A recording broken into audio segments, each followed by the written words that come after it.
একেবারে স্বাভাবিকভাবে মৃত্যু যেমন অন্য জীবের ক্ষেত্রে হয় সেই রকম ভাবে মৃত্যু নেমে আসুক। 100 বছরের পুরনো কবরস্থান, চা বাসা, এদিকে এখনো এমনি সার্চ করে দেখো ম্যালোরির চোখ দুটো কি poetic. Technogleam presence glimmer art. আপনাকে অনেকক্ষণ অপেক্ষা করা হবে।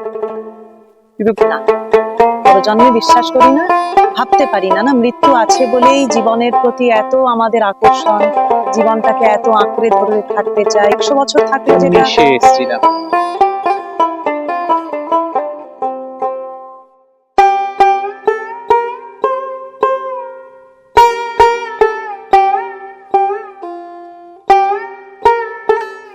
আর মৃত্যুটা আমি যেন টের পাই। ঠিক আছে, সেভারনকে ইনসিস্ট করতেন যে তুমি আমাকে যেখানে দফন করা হবে, আমাকে যেখানে যে কবরে করা হবে, some other part of the world, যেটা আমার এই জন্মে দেখা হলো না, জানা হলো না, সেটা গিয়ে দেখে এসো, সেই জায়গাটার বর্ণনা আমাকে করো।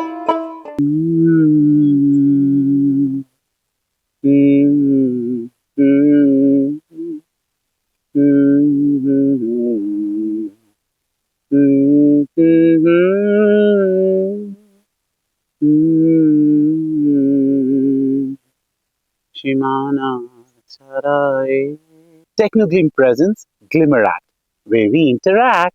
মানে বাঙালিরা যারে কয় আড্ডা, সেই আড্ডায় দিমু এইখানে। কিন্তু এখন প্রশ্নটি হলো এই হানটা কোনখানে? তাহলে আবার সেই গানটিতেই ফেরত যেতে হয়।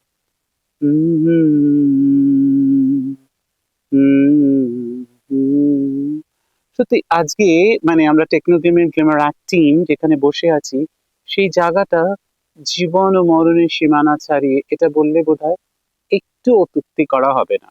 আর বিশেষ করে তোমরা যদি চারপাশটা দেখো খেয়াল করে, তাহলেই বুঝবে এই জায়গাটা জীবন ও মরণের সীমানা ছাড়িয়ে আমরা একটা কোথাও বসে আছি, একটা শতাব্দীরও বেশি প্রাচীন কবরস্থানে। আর এই রবীন্দ্রসঙ্গীতের পরবর্তী অংশটাতেই বলছে না, বন্ধু হে আমার রয়েছো দাঁড়ায়। তোমরাও যারা আমাদেরকে দেখছো, মানে টেকনোগ্লিমের গ্লিমার আর্টকে দেখছো, সাবস্ক্রাইব করছো, তারাও আছো আমাদের সাথে, দাঁড়িয়ে নয় অবশ্যই বসে বসে দেখছো। আরো একজন বিশিষ্ট বন্ধু আছে আজকে আমার সাথে, সেও দাঁড়িয়ে নেই, সেও বসেই আছে, সারস্বত শিক্ষিকা শ্রেয়সী সিকদার। তার জীবন দর্শনের জন্যই তার সাথে আজকে আমরা আড্ডার টপিকটা সিলেক্ট করেছি শেষের দিন। মানে তার শেষের দিনটি কেমন হবে, তার কি ইচ্ছে, সেটাই আমরা জানবো। সে তাকে কেন্দ্র করেই আজকে আমাদের এই আলোচনাটা। কিন্তু তোমরা হয়তো ভাবতে পারো যে হঠাৎ শেষের দিন এরম একটা বিষয় কেন চয়ন করলাম। তাহলে ভেবে দেখো, এই যে শ্রাবণ মাস চলছে, এই দুদিন আগেই কিন্তু ছিল 22শে শ্রাবণ। আর তার রেশ ধরেই আমরা আজকে আড্ডা দিচ্ছি শ্রেয়সীদির সাথে। এবং তোমার থেকে এটাই তোমার শেষের দিন, তুমি তোমার কি ইচ্ছে বলো? দেখো, এরকম খোলা আকাশের নিচে এত সুন্দর প্রকৃতির মধ্যে বসে ভাবতে ইচ্ছে করে যে জীবনও শেষ হবে না, যৌবনও চিরস্থায়ী হবে, কিন্তু সেটা তো হবার নয়। আমি আমার শেষের দিন ভাবতে ভালোবাসি যে সেটা প্রকৃতির মধ্যে হবে। মানে এখন নাগরিক জীবনে যেভাবে মৃত্যু আসে, ওই ঠান্ডা আইসিইউ এর মধ্যে বিপ বিপ মেশিনের মনিটরিং গুলো, আর মুখে মাস্ক, নাকে নল, আর অচেনা কিছু নার্স আর ডাক্তারের আনাগোনা, ঠিক সেভাবে না, যেন এইভাবে, মানে মানুষ তো প্রথমত এই প্রকৃতির মধ্যে একজন জীব, তারপরে সে ইন্টেলেকচুয়ালি যাই অর্জন করুক না কেন, প্রকৃতির সঙ্গে বিচ্ছিন্ন হওয়াটা তো একটা সবচাইতে বড় বেদনার জায়গা। তো সেইটা না হয়ে একেবারে স্বাভাবিকভাবে মৃত্যু যেমন অন্য জীবের ক্ষেত্রে হয় সেই রকম ভাবে মৃত্যু নেমে আসুক। আর মৃত্যুটা আমি যেন টের পাই। মানে একবারই তো জীবনে আসে এবং সারা জীবন সেটা নিয়ে মানুষ তো কত ভাবে। তো একেবারে ওই লেখা থাকে না শ্রাদ্ধের কার্ডে, সজ্ঞানে পরলোক গমন করেছেন, আমি সত্যিই সজ্ঞানে যেতে চাই, জেনে যেতে চাই যে যাচ্ছি। আমি কি বলবো আমি বুঝে পাচ্ছি না। আমি এটাই এটাই কামনা করি যে তোমার ইচ্ছা যেন পূর্ণ হোক, কারণ মৃত্যু তো আমাদের হবেই, মানে এটা অবধারিত। ইনএভিটেবল। যাই হোক, অন্তত ঈশ্বর করুক, তুমি যেটা চাচ্ছ সেটাই যেন হয়। কিন্তু এবার একটু অন্য বিষয় আসি। অফকোর্স এই মৃত্যু এটা ধরেই দেখো তোমার সাথে আস্তে আস্তে ইজিপ্ট নিয়ে কথা হচ্ছিল। ইজিপ্টোলজিতেও ওরা তো মানে বোধহয় মাস্টার্স বললেও মানে লাইফ আফটার ডেথ, যার জন্য এই ফারাওদের এই মমির ভিতরে বিপুল সামগ্রীর মধ্যেও আরেকটা জিনিস থাকতো, কি অফ লাইফ, কতটা এরকম চিহ্নটা যে আবার যখন জেগে উঠবেন ফারাও বা পুনর্জীবন যখন হবে। আমরা বসেও আছি একটা গ্রেভিয়ার্ডে, খ্রিস্টান গ্রেভিয়ার্ড। খ্রিস্টানিটিতেও আছেন রিজারেকশন, স্বয়ং প্রভু যিশু আবার ফিরে এসেছিলেন। তো এই যে রিজারেকশন, আরেকটা খুব বহুশ্রুত একটি রবীন্দ্রসঙ্গীতের কথা মনে পড়ছে, তোমার কাছে বর মাগি মরণ হতে যেন জাগি গানের সুরে।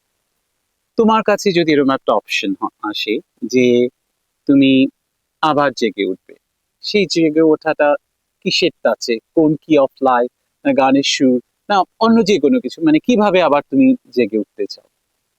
আমি মানে পৃথিবীর অন্য কোনো প্রান্তে, কারণ ধরে নিচ্ছি যে স্মৃতিতে কিছু থেকে যাবে এ জীবনের। তো তাই যদি হয়, যা এ জীবনে বাঁচলাম তা নয়, আমি একটু বৈচিত্র্য চাইবো, অন্য রকম দেশে, অন্য রকম পরিবেশে, অন্য রকম মানুষজনের আশেপাশে, এবং একটু বাঁধন ছাড়া ভাবে একটা। আর হ্যাঁ, যে সুরে জেগে ওঠা, তার মতো আনন্দ তো কিছু নেই। সুরে জেগে উঠতে পারলে, আশেপাশে সুরের মধ্যে চোখ মেলতে পারলে, সেটা তো খুবই আনন্দের। আর আরেকবার বলবো যে some other part of the world, যেটা আমার এই জন্মে দেখা হলো না, জানা হলো না, এরকম কোনো জায়গায় নতুন করে যদি জন্মাতে পারি এবং একেবারে বাঁধন হারা জীবন যাপন করতে পারি, ভেরি মাচ ওয়েলকাম সেই স্বপ্নটা। গ্রেট। হ্যাঁ, দেখো আস্তে আস্তেও আমাদের কথা হচ্ছিল এটা নিয়ে।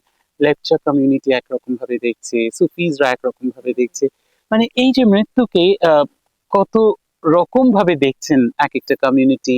তারপর তুমি আরেকটা অ্যাঙ্গেল দিলে, তো ইটস গুড, মানে যদি সাম আদার পার্ট অফ দ্য ওয়ার্ল্ডে যদি আমরা জেগে উঠি। আবার রবীন্দ্রনাথেই ফিরি, একটা জায়গায় তিনি বলছেন, না এটা এটা একটা রবীন্দ্রসঙ্গীতের অংশ, অফকোর্স সেটা তো তারই বলা বা তারই লেখা, আমার সকল নিয়ে বসে আছি সর্বনাশের আশায়। আবার আরেকটা জায়গায় আছে, আহ উম, মৃত্যু লৌহে বাঁধন ছিঁড়ে তুমি আনন্দ, মানে এই সর্বনাশটা যে মৃত্যু, এটা উনি কখনো বলেননি, কিন্তু আমরা যদি ধরে নিই এই সর্বনাশটা হলো মৃত্যু, তাহলে এই কথাটা উঠে আসে, মৃত্যু লৌহে বাঁধন ছিঁড়ে, মৃত্যুই এক আনন্দ, মানে মৃত্যুকেই তুমি বলছে, উনি বলছেন তুমি আনন্দ। ইনফ্যাক্ট ভানু সিংহ ঠাকুরের পদগুলিতে আছে মরণ রে তুহু মম সমান। আবার গোড়াতেও একটা জায়গা আছে বোধহয় শেষে, হ্যাঁ শেষের দিকে, যেখানে গোড়া বলছে নারীর টান ছিন্ন করেই আমরা নবজীবনে আসি। তো মানে মৃত্যুকে কি এই ছিন্ন করে একটা নতুন জীবনে প্রবেশ? হ্যাঁ দেখো, মানে যে কোনো মানে creation and destruction goes hand in hand. মানে আমরা তো মৃত্যুকে বাদ দিয়ে জীবনকে ভাবতে পারি না। না, মৃত্যু আছে বলেই জীবনের প্রতি এত আমাদের আকর্ষণ, জীবনটাকে এত আঁকড়ে ধরে থাকতে চাই, প্রতিটা মুহূর্ত এত সরস লাগে, শুধু মৃত্যু আছে বলে।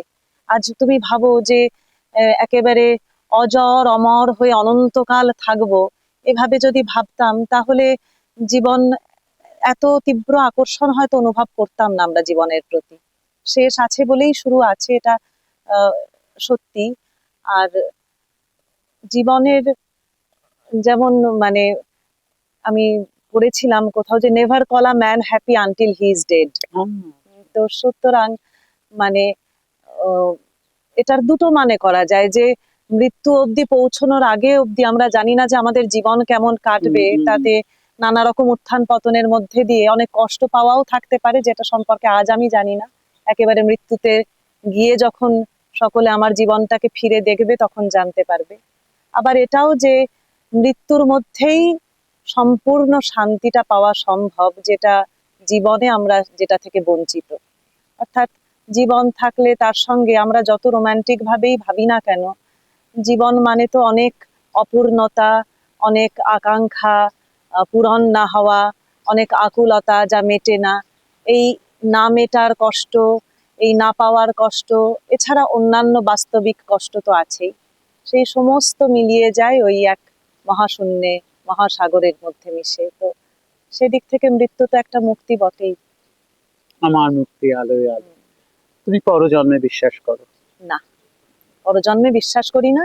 ওই আমি যেটা আস্তে আস্তে গাড়িতে বলছিলাম যে ছোটদের যেমন রূপকথা লাগে, বড়দেরও তো কিছু চাই।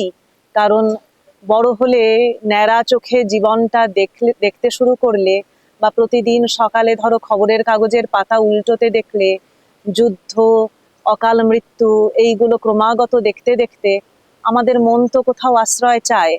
আমাদের, আমরা যে বয়সটায় পৌঁছেছি, আমাদের মাথার উপর অভিভাবক নেই যে আমাদের সান্ত্বনা দেবে। আমরা ঠিক শিশুর মতন পুতুল খেলায় ভুলে থাকতেও পারি না, তুচ্ছ তুচ্ছ ছোট আনন্দ নিয়েও থাকতে পারি না। তাই আমাদেরও কিছু আঁকড়ে ধরতে হয় জীবনের এই কঠিন পথ পার করবার জন্যে। তাই যে যার মতো করে কিছু আঁকড়ে ধরেন, কেউ পুজো আচ্চায় শান্তি পান, কিন্তু আমি নিজে ব্যক্তিগতভাবে কোনো রকম পরজন্ম বা সেভাবে কোনো ঈশ্বর আছেন যিনি একেবারে ম্যাজিক করে আমার সমস্ত দুঃখ দূর করে দেবেন, এই রূপকথা আমি আশ্রয় করতে পারি না। ওই আমার যদি মুক্তি থাকে তাহলে প্রকৃতির মধ্যে এবং নানা মানুষের জীবন দেখে তার থেকে আমার আনন্দের রসদ পাই। আমার মনে হয় আমার জন্মটা শুধুমাত্র বই পড়ার জন্য, আর সেই প্রেক্ষিতেই যদি দেখি তোমার বোধহয় আর পরজন্মের প্রয়োজন নেই, কারণ তুমি এই জন্মে এত পড়ে ফেলেছো এবং পড়ছো। না, আস্তে আস্তে তুমি একটা খুব সুন্দর বইয়ের কথা বলছিলে, পস্তুমাস শেলি হ্যাঁ, না পস্তুমাস থমাস কিটস, কিটস। হ্যাঁ, সেটা নিয়ে একটু বলো না, সেটা শুনি। আসলে কিটসের জীবন মৃত্যুর কথা এলে কিটসের জীবনটা মনে আসবেই। মানে 25 বছর বয়স অবধি বাঁচার সুযোগ পেয়ে যে মানুষটা আহ, ইংরেজ কবিদের মধ্যে চিরকালীন একটা স্থান করে নিয়েছেন, তখন খুবই কষ্ট হয় ভাবতে। আর এই পস্থুমাস কিটস বইটা স্ট্যানলি প্লামলি বলে এক ভদ্রলোকের, যার লেখকের লেখা, উনি প্রধানত কিটসের শেষ 9 মাস নিয়ে লিখেছেন, এবং তাতে কিটসের নিজের চিঠিপত্র এই এবং তাতে শেষ। সেই 9 মাস, মানে হুম, যে 9 মাস আমরা মাতৃগর্ভে থাকি, শেষেরও ঠিক সেই হুম, 9 মাসটাই হুম, নিলেন। হুম। হ্যাঁ, উনি তো ওর ভাইয়ের শুশ্রূষা করতে গিয়ে টিউবারকিউলোসিস ওর আচ্ছা। হয়েছিল, এবং তারপরে উনি যখন প্রথম কাশতে কাশতে আহ, রক্ত বের হয়, তিনি রক্তের রং দেখে বুঝে যান যে ওটা ওর মৃত্যুর ওয়ারেন্ট। এবং নিজেকে ঠকানোর কোনো প্রশ্ন ছিল না, মানে উইথ ব্রুটাল ক্ল্যারিটি উনি বুঝে যান যে মৃত্যু আসছেই। এবং তারপরে ওর বন্ধুরা মিলে ওকে রোমে নিয়ে যায় কিছুদিন, যদি ভালো রাখা যায় সে ভেবে। তখনও তো যক্ষ্মার কোনো চিকিৎসা নেই। সেই বাড়িটা এখনো আছে, শেলি কিডস হাউস নামে। তো ওই 1820 সালের সেপ্টেম্বরে উনি যান, আর ফেব্রুয়ারি মাসে 21 সালে ওর মৃত্যু হয়। আর ওর সঙ্গে ছিলেন, সর্বক্ষণের সঙ্গী ছিলেন মৃত্যুশয্যায় জোসেফ সেভার্ন বলে ওর এক পেইন্টার বন্ধু, যিনি কিটসের ওই ডেথ বেডে ধীরে ধীরে ক্ষয়ে আসা চেহারা, এই ছবিও অনেক, কিটসের চেহারা তো খুব সুন্দর ছিল, একেবারে গ্রিক গডের মতন চেহারা ছিল। সেই ছবিও উনি, প্রথম জীবনের ছবি যখন উনি খুব সুন্দর ছিলেন, আর তারপরে ডেথ বেডের কিছু ছবি, সেটাও আমরা সেভার্নের আঁকায় পাই। তো উনি শেষের দিকে সেভার্নকে ইনসিস্ট করতেন যে তুমি আমাকে যেখানে দফন করা হবে, আমাকে যেখানে যে কবরে করা হবে, সেটা গিয়ে দেখে এসো, সে জায়গাটার বর্ণনা আমাকে করো। তো সেভার্ন যেতেন এবং ফিরে এসে ওকে বলতেন যে সেটা, সেখানে অনেক ডেইজি, অনেক ভায়োলেট ফুল, সেখানে এক বালক মেষপালক আসে, অনেক ভেড়া নিয়ে আসে, ভেড়া চড়াতে আসে। আর মানে লাইফ খুব, গোজ অন, হ্যাঁ, জীবন লাইফ গোজ চলছে। অন। এবং সেটা খুবই মুগ্ধ হয়ে কিছু শুনতেন, এবং ওই গল্প ছাড়া অন্য কোনো কথাই তখন তিনি অত শুনতে চাইতেন না। আর বলতেন যে I can already feel the flowers growing over me. আর আমিও ফিল করতে পারছি, আমি শিওর আমাদের মানে দর্শকরাও, যারা সাবস্ক্রাইবার, আমাদের সাবস্ক্রাইবরাও ফিল করতে পারছে। তুমি এত সুন্দর করে বলছো, যাই হোক, কন্টিনিউ প্লিজ। হ্যাঁ, তো এইটা। আর ওর জীবনে প্রেম এসেছিল, ফ্যানি ব্রাউন বলে যে মেয়েটিকে উনি ভালোবেসেছিলেন, ওর প্রতিবেশী। সেই ভালোবাসাও তো এই অকাল মৃত্যুতে সেই ভালোবাসাও পূর্ণতা পায়নি। তো ফ্যানির কাছ থেকে যে শেষ চিঠিটা এসেছিল, এবং সেই চিঠিটা এবং আরো দু একজন বন্ধুর যে চিঠি আসতো, উনি সেগুলো না খোলার সাহস পেতেন না, মনের জোর পেতেন না। মানে মৃত্যু এতই কাছে চলে এসেছে যে উনি আর এই এ জীবনের আবেগগুলো আর হ্যাঁ। ফেস করতে পারতেন না। ওই রকম একটা মন, ওটা যখন মনে পড়ে, 25 বছর বয়স মানে আমার থেকে প্রায় 20 বছরেরও বেশি ছোট একটা ছেলে, এখন আমার কিডস একজন মহাকবি, এভাবে আমি ভাবতে পারি না। আমার কেমন যেন একটা মায়া হয়। হুম। তো সেই রকম সেই তখন অল্প মানে খুব সবে ওর বড় বড় কবিতাগুলো লেখা হয়েছে, কিন্তু লেখাগুলোর খুব কঠোর সমালোচনা বেরিয়েছিল। প্রথমে যে লেখাগুলো খুব আদর পেয়েছিল তা নয়, ফলে সেজন্য একটা ভাঙা মন, ফ্যানির জন্য একটা ভীষণ কষ্ট। উনি সেভার্নকে বলেছিলেন যে এই চিঠিগুলো আমার সঙ্গে দিয়ে, এই না খোলা চিঠিগুলো উনি চেয়েছিলেন যে গ্রেভিয়ার্ডে ওর সঙ্গে দিয়ে দেওয়া হবে। দিয়ে দেওয়া হয়েছিল কি? হ্যাঁ, দিয়ে দেওয়া হয়েছে, ওর কথা শোনা হয়েছিল। তো সেই একটা, সেজন্যে শেলির শেলিরও মৃত্যু খুবই অদ্ভুত ভাবে। তো কিটসের মৃত্যুটা আমার বারে বারে ভীষণ হন্ট করে একেবারে। যে এন্ডিমিয়ান, তারপরে ইভ অফ সেন্ট অ্যাগনেস, এই কবিতাগুলো, ব্রাইট স্টার বলে একটা খুব অসাধারণ ডকুমেন্টারি হয়েছিল কিটসের ওপরে, সেটাতেও এই কিটসের জীবন এবং জীবন যেহেতু অত্যন্ত সংক্ষিপ্ত, জীবনের শেষটা অনেকটাই সেই সিনেমার বিষয়। এইটা চিরকালই আমাকে খুব ফ্যাসিনেট করেছে। হ্যাঁ, তোমার কথাগুলো শুনতে শুনতে আমি হারিয়ে গেছিলাম। ইনফ্যাক্ট মায়া কথাটা তুমি বললে, মায়া শব্দটি, তুমি দেখো এই একটা মায়ের আকর্ষণ থেকেই যায়। এটা তুমি যে মহান স্রষ্টাদের নাম বললে, বা যদি আমরা বাংলায়ও রবীন্দ্র পূর্ববর্তী বা রবীন্দ্র পরবর্তীও যদি আমরা ধরি, জীবনানন্দ, সবখানেই আছে এই মায়াটাকে কাটিয়ে যাওয়া। ইজিপশিয়ানদের কথা বলছিলাম, তারাও এই মায়াটা কাটাতে পারবে না জন্য ফারাওয়ের ব্যবহৃত সমস্ত জিনিস পিরামিডের মধ্যে ঢোকানো হতো। এই মহাজনদের পাশে, মানে ওপরে রাদার, আমি একেবারেই তোর সাধারণ। তো আমার না মাঝে মাঝে মনে হয়, আমি জানি না তোমার এরকম মনে হয় কিনা, কারণ একটা কানেকশন তোমার সাথে আছে বই। কিছু কিছু বই আমি খুব কষ্ট করে কালেক্ট করেছি, মানে রেয়ার এরকম। আমার মাঝে মাঝে মনে হয় এগুলো ছেড়ে আমাকে একদিন চলে যেতে হবে। তোমার কখনো এরকম মনে হয় যে মানে তোমার ফেভারিট বইটা, বা ধরো আমার তো বুকমার্কের প্রতি ফ্যাসিনেশন আছে, তুমি জানো না কি এটা ব্যবহার করবে। তুমি দেখো না, যখন আমরা এখান থেকে হাঁটছিলাম, আমরা এক একটা কবর দেখছিলাম 1924, ইনফ্যাক্ট 1906ও ছিল, মানে 100 তারও বেশি বছর আগে এরাও পৃথিবীতে ছিল। এবং কত এদেরও অল্প বয়সে মৃত্যু। মৃত্যু, হ্যাঁ, দু এদেরও কিছু একজনের হয়তো ভালো কবরে লাগা আমরা যে ছিল, হয়তো দেখলাম, হ্যাঁ। ফেভারিট ড্রেসটা, মানে এগুলো ছেড়ে তো সবাইকেই চলে যেতে হয়। কখনো তোমার এরকম মনে হয়নি, বা কোনো বই বা তোমার প্রিয় একটা কিছু থেকে এটা ছেড়ে যেতে হবে? হ্যাঁ, ছেড়ে যাওয়া খুবই কষ্টকর, এর জন্যই তো মানে বড় হওয়ার নামই ছাড়তে শেখা। তো সেই ছাড়তে ছাড়তে ছাড়তে ছাড়তে ছাড়ার অভ্যেসটা তৈরি করতে হয়।